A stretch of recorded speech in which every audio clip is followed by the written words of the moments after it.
homes of millions of Nigerians who die because of preventive diseases, who die on the roads, who are kidnapped.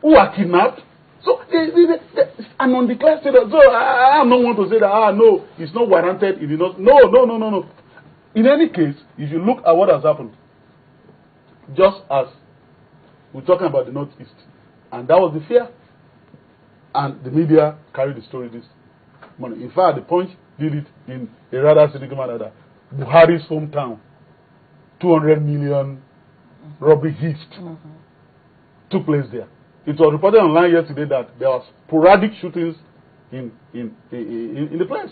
So now what we see is that these people have demonstrated the capacity for being itinerant, for being mobile. They are guerrilla warriors moving from place to place and sowing mayhem and splitting blood and killing people all over the place. So it's not just about the Northeast. But the point is that the rule of law must be followed. Constitutional provisions must be followed. And if the president, for whatever reason, feels that if he does what is supposed to do under the Constitution, he will not succeed with it.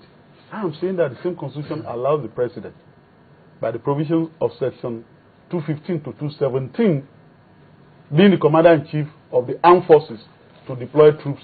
And that's what the president has been doing. So when people talk about, we have a state of emergency, I say that what more are you going to do under a state of emergency? So you're implying that there is already a level of deployment of troops. Let me be very clear. And this is not my own invention. The reports are there. Now, we told that, not even we told, Abuja has been locked down in the last 1 year, like twice, with people complaining, trekking all over, because suspected bombers were said to be infiltrating Abuja. And so all over, there was a lockdown. People were trekking. We all saw it. In Maduguri, house-to-house searches and all that have been conducted several times. In Kano, the same thing. So these extraordinary measures that we're talking about are taking place. The extraordinary measures are even taking place in Lagos. You may be shocked. Ordinarily, you are not supposed to have the military providing security. You have Operation Mesa all over the place. Either in Abia, you have people fighting kidnappers. In the Niger Delta, you have people fighting militancy. In the Middle Belt, you have people fighting, itinerant Fulani herdsmen who are marauding the villages, and the indigenous who are retaliating. All over the country, the military is engaged in permanent internal security operations. That's an extraordinary measure. In Boston, you didn't see the Marines being called. Who are the people you see?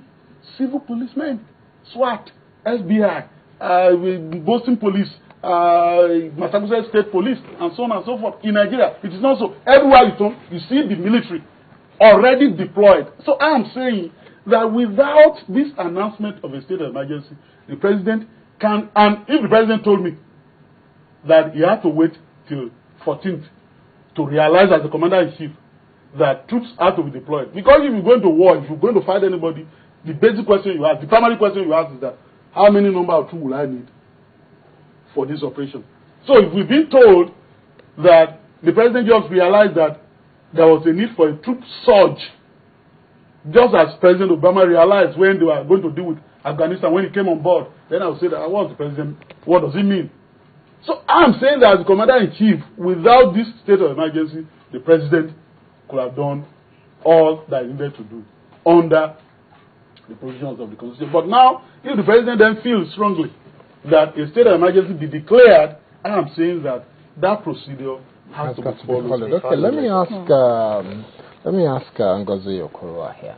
Now, if we're to look at what has been stated clearly by our legal expert Pt.2 here, let's assume that the president is taking the first step and the next few steps will be taken in due course. Do you think that this is far-reaching enough, considering the fact that it affects only Adamawa, Yobe, and Borno State?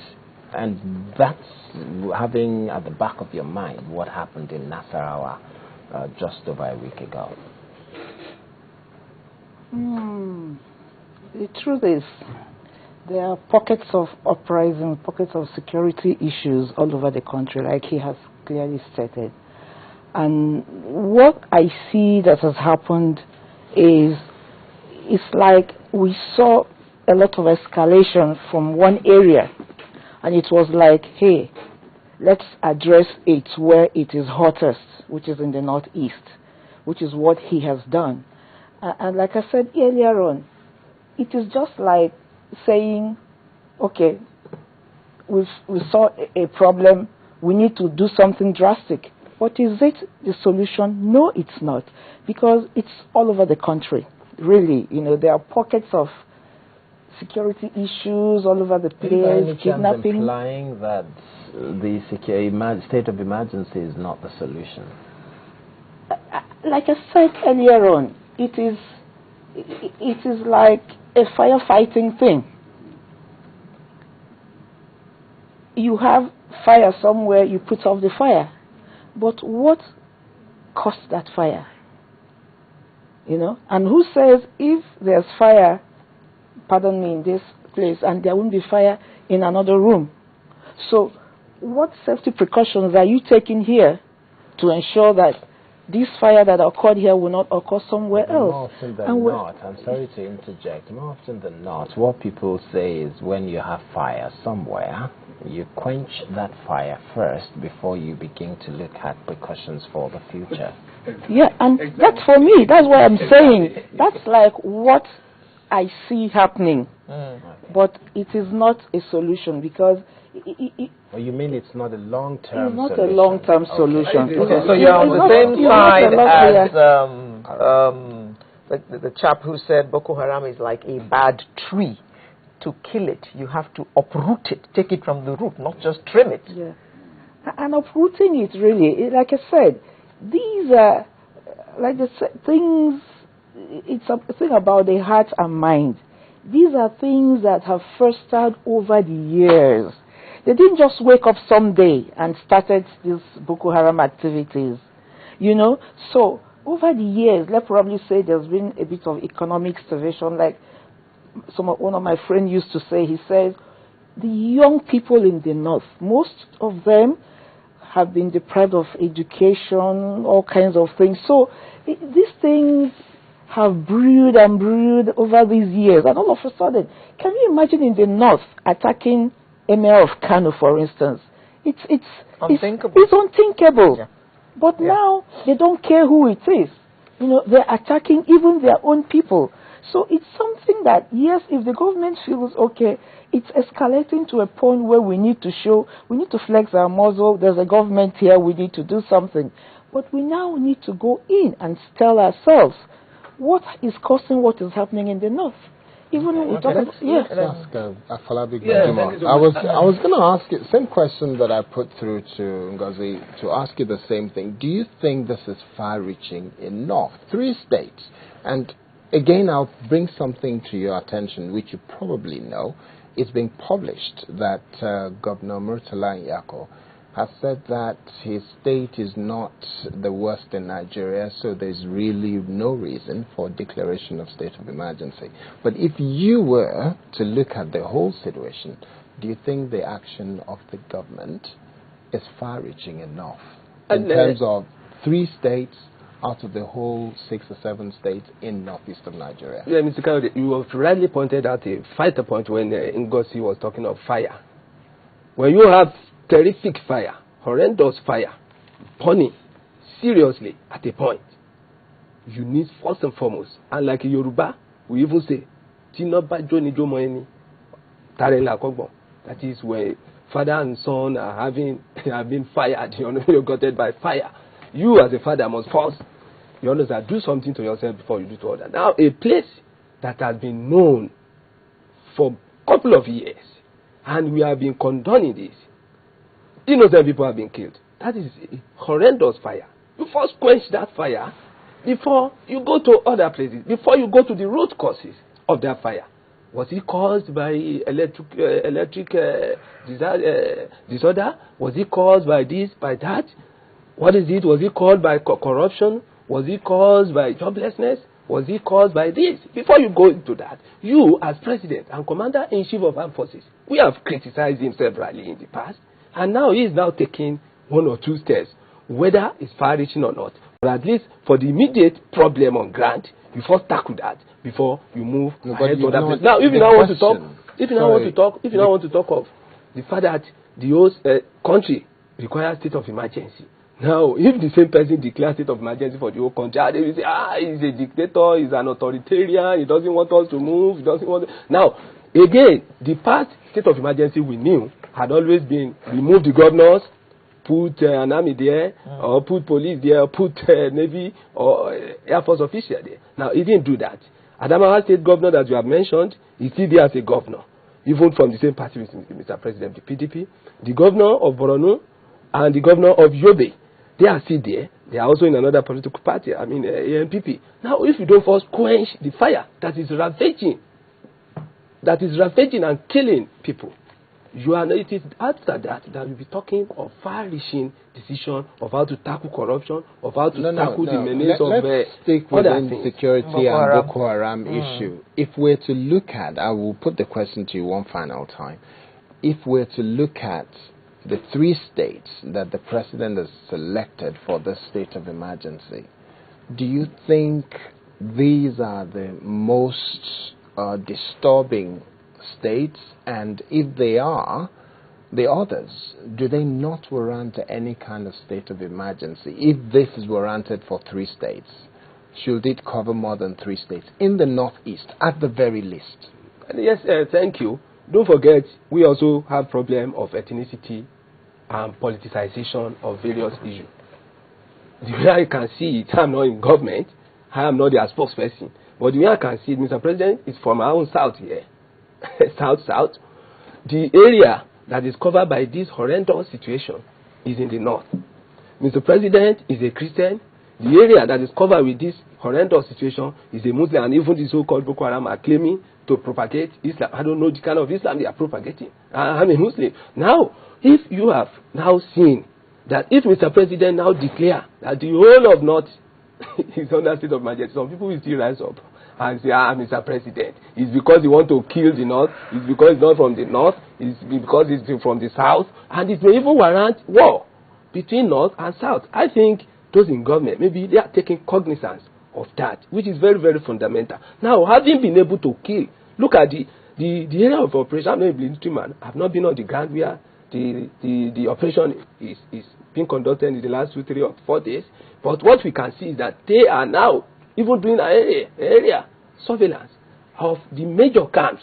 Because I, as a human rights activist, you understand, I will not want a situation where the military will go and encroach civilian rights and the rights and lives of people. Now, they are now, according to them, now uprooting the camps where those people are hiding, and they are attacking that. Okay. Now, when they are doing that, after you must have been able to achieve, and don't forget, those 3 states, as you are doing that in those 3 states, is a serious direct signal to other neighboring states, and even down to wherever, even down to Amadse of Nasarawa, that now it may be their turn. But if Mr. President, because of the ethnic mentality of our nation, if you should declare the state of emergency, to go with a good starting point. Okay. Then let me ask GT. The ACN leader has said that this is a deliberate, I'm quoting him, it's a deliberate ploy to subvert constitutional democracy. I would like your comment on that particular expression. You know, if you took what I said earlier, what I regard as a clear departure from what the Constitution has described, I think that what the President has done thus far may be categorized as subversion of constitutional provision. As a matter of fact, Chief Michael Ozekome was also, senior advocate of Nigeria, was also making such statements. But you know, partisans and the political opposition can, from their own usual prism of looking at things, you know, take a condemnatory stance. Once the president issues a proclamation the due process will take place. Now, can we not assume that this is the beginning of that process taking place? we will not be told that that's the beginning. So we cannot assume. What I'm telling you today, and my friend is making light of it. I'm saying that while purporting to be exercising emergency powers, he's saying that the area bombardment is taking place, camps are being bombed, and so on and so forth. Pursuant allegedly to that declaration. I'm saying that as of today, there is no declaration of a state of emergency. So let's just take it because the Constitution says so. But if the president is saying that as the commander-in-chief of the armed forces under Section 217, I can deploy troops. I'm saying that these people should go and fish out these people. Yes, that's a different matter entirely. Sorry, can I just interject 1 second? Are you by any chance implying that if this was done under 217, Section 217, rather than 305, it will be fine? But because it is 305... It will be fine, and the president does not need to make a broadcast or an annunciation. I hereby declare a state of emergency. The president has been doing that. Okay? Without... but if the president, without declaring a state of emergency, you don't declare a state of emergency because you are announcing a troop surge.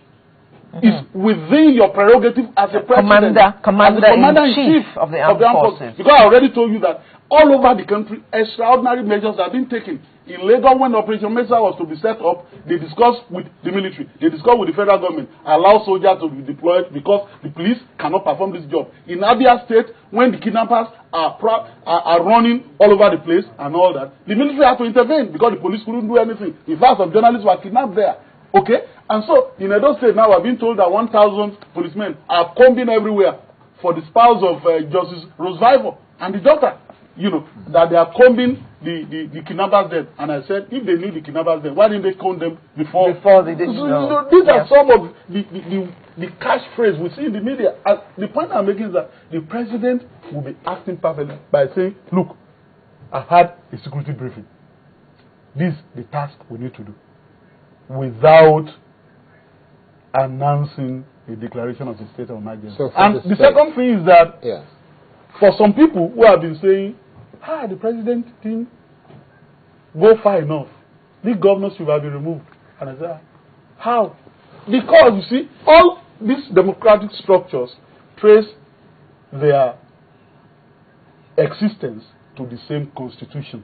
How can the president, the executive branch of government, then dissolve other democratic structures? The fact that Obasanjo did it doesn't make it right. It was a perversion, and people said that you can't do that. What did Obasanjo end doing? As we later saw in the last election in Ogun State, he picked Olori, go to Ekiti. He picked Chris Ali, go to Pt.2. Gives us the impression that without the military, we can't even operate democracy and all that, which was not right. So, and a lot of people, even now, as you saying that, no, he should have done that. On your television here, Mr. Fred Agbaje, who's one of the regulars here, came here and said he was wondering why those structures were left. And that, these governors, they can't maintain security in their side. Even the lawyers are not. That's a heresy. Why? Because under the Constitution, no state governor, no House of Assembly is in control of prison, custom, immigration. I'm talking about custom immigration because of infiltration of arms, armed forces, police. So they are just security officers in name only. So how do you then say that they are not maintaining security there when they don't have the instrumentality to maintain security? So if you are going to blame anybody for not maintaining security, it's the commander-in-chief and the president, who is in control of all these things at the center. And that's why we've argued severally. And anyway, reform the police. Let's take that. You say no. The Constitution states how governors can be removed and stuff like that. It's very clear. So let's not just go there. But the point I'm making is that this president has the powers to act decisively within the ambit of the law. The Constitution so provides. But once you say you are declaring a state of emergency, there's a whole gamut of process. That process must be consummated. And the fear, this is very important, sir. The apprehension of a vote defeat and a consequential loss of face by the president should not make a president, after issuing a proclamation, to then deter and say, I won't send the gazetted proclamation to the National Assembly. That would be unconstitutional and that would be illegal. The president has no such power. Once you put your hand on the plow, you have to, even if you are going to defeat, you have to go through it. But if the president is now telling us, I've merely announced, I've not issued a proclamation, so I'm taking my word back, so be it. Oh, now, that's actually where I wanted to come to, because my thought on this is that for the sake of clarity, would you say that what the government, the president has done, it is legal, right? What he has done so far, it's not a proclamation, it's a broad announcement. The announcement, it is legal. The president has the right to freedom of speech. The president go on national television and say, I've declared a state of emergency. To that extent, and that's fine. But in terms of deployment, he has to now go to step 2. That is Gazette it and send that gazette to the National Assembly. That's it, step 1. Oh, okay, all right. Issue by an instrument a proclamation of a state of emergency. Step 2, publish it in an official gazette of the federal government. Stage 3, transmit it to the National Assembly. Stage 4, vote on it and approve of it, and then you have a complete declaration of a state of emergency. If you read the marginal note, you will see it. It's there, it's clear. But I think that in our agitation and in anxiety, and I can understand, we want something to happen. We want peace in our lifetime. We want quietude. We want development. Nigeria is not well right now. You know, there's bloodbath all over the country. You're talking about the member of Kano. These people went to a university. For me, that was it for me. Students. And they killed professors.